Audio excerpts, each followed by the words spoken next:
ক্যামেরার সামনে আপনি সুন্দর করে কিভাবে কথা বলবেন।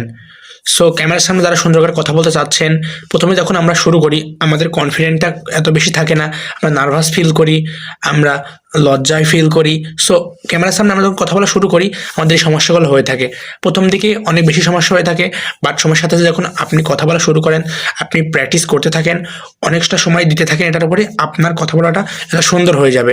এমন দেখবেন যে যারা আপনি নেটিভ স্পিকার, আপনি বাংলাতে অনেক ভালো কথা বলেন, সো আপনি যখন আপনার ফ্রেন্ডের সাথে কথা বলছেন বা আপনি কোনো মানুষের সাথে কথা বলছেন, আপনি অনেক ভালোভাবে কথা বলতে পারেন, গুছিয়ে বুঝে বলতে পারেন, আপনি কিন্তু ফ্লুয়েন্ট, খুব ফ্লোলি আপনি কথা বলতে পারেন যখন আপনি বাংলাতে কথা বলছেন। আমি ইংরেজির কথা বলছি না। সো আপনি যখন বাংলাতে কথা বলছেন আপনি খুব সুন্দর করে বলতে পারেন, বাট সেম কথাগুলো যখন আপনি ক্যামেরার সামনে বলছেন বা আপনার সামনে ক্যামেরা রয়েছে, হয়তো আপনি লজ্জা পাচ্ছেন, আপনি নার্ভাস, আপনি এতটা কনফিডেন্ট নন বা আপনার হচ্ছে না, বেঁধে যাচ্ছে। সো যখন আপনি ক্যামেরার সামনে কথা বলবেন, সো নিজেকে কন্ট্রোলে রাখবেন। সো কারোর প্রথম দিকে যখন কথা বলা শুরু করবেন, নিজের মনে যাই আসে না কেন আপনি সেটা বলার চেষ্টা করবেন, কোনো স্ক্রিপ্ট লিখবেন না। প্রথম দিকে যখন আপনি কন্টেন্ট তৈরি করছেন কোনো স্ক্রিপ্ট লিখবেন না। আমি প্রথম দিকে স্ক্রিপ্ট লেখার চেষ্টা করছি, আমার হচ্ছে না, সমস্যা হচ্ছে। প্রথম দিকে কোনো স্ক্রিপ্ট লেখার দরকার নাই, নিজের মনে যেটা আসে শুধু ক্যামেরার সামনে, মানে আপনার প্রথম প্র্যাকটিসটা হবে যে আপনি ক্যামেরার সামনে কথা বলবো। তো স্ক্রিপ্ট লেখা লাগবে এমন না, আমার মনে যা আসে না কেন, আমি ভুল বলি ঠিক বলি যাই বলি না কেন, আমি ক্যামেরার সামনে কথা বলবো, আমার গোল এইটা, আমার মনে যা আসতে না কেন, আমি যেটা পারি না কেন, আমার এই বিষয়টা নলেজ রয়েছে, আমি ওটা দিয়ে ক্যামেরার সামনে বলবো। মানে আমি ক্যামেরার সাথে ফ্যামিলি হতে যাচ্ছি যে ক্যামেরার সামনে আমি কথা বলতে পারি, কি বলতে পারি ওটা কোনো বিষয় না, আমি যেটা পারি ওটাই বলবো। তো আপনি নিজে প্র্যাকটিস করছেন, আপনার ইউটিউবে আপলোড করারও দরকার নেই। সো আপনি ক্যামেরার সামনে কথা বলে প্র্যাকটিস করবেন, যে কোনো কিছু হোক না কেন সেটা ক্যামেরার সামনে কথা বলা প্র্যাকটিস করবেন।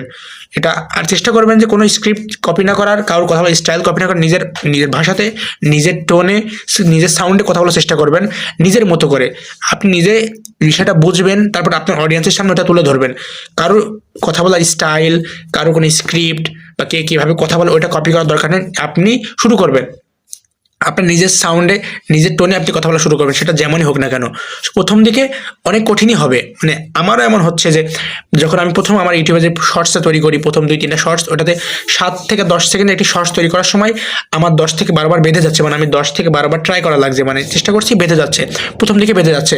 তো 7 থেকে 10 সেকেন্ডের একটি শর্টসের জন্য আমার 10 থেকে 12 বার ট্রাই করা লাগছে। সো এখন আমি ক্যামেরার সামনে 3 থেকে 5 মিনিট 10 মিনিট কথা বলে যাচ্ছি, অথবা মানে আমার 2 বার 3 বার 5 বার বেঁধে যাচ্ছে। বাট তখন আমি প্রথম থেকে যখন শুরু করি তখন মানে 1 মিনিট হতে পারে আমার 10 বার 20 বার মানে 50 বার আমার বেঁধে যাবে 1 মিনিট যদি আমি কথা বলি। সো এখন আমার কিন্তু এটা সময়টা অনেক কমে আসছে, আমি ক্যামেরার সামনে মানে ফ্লুয়েন্ট হওয়ার চেষ্টা করছি, ফ্লুলি কথা বলা আমার হয়ে যাচ্ছে আস্তে আস্তে। যখন আপনারা জিনিস চেষ্টা করবেন, সো ক্যামেরার সামনে আপনারা যতটা ট্রাই করবেন, আপনি আপনার মিররের সামনে কথা বলতে পারেন, আপনি আপনার কোনো ফ্রেন্ডের সাথে কথা বলতে পারেন, এমনভাবে ভেবে আপনি কথা বলবেন ক্যামেরার সামনে।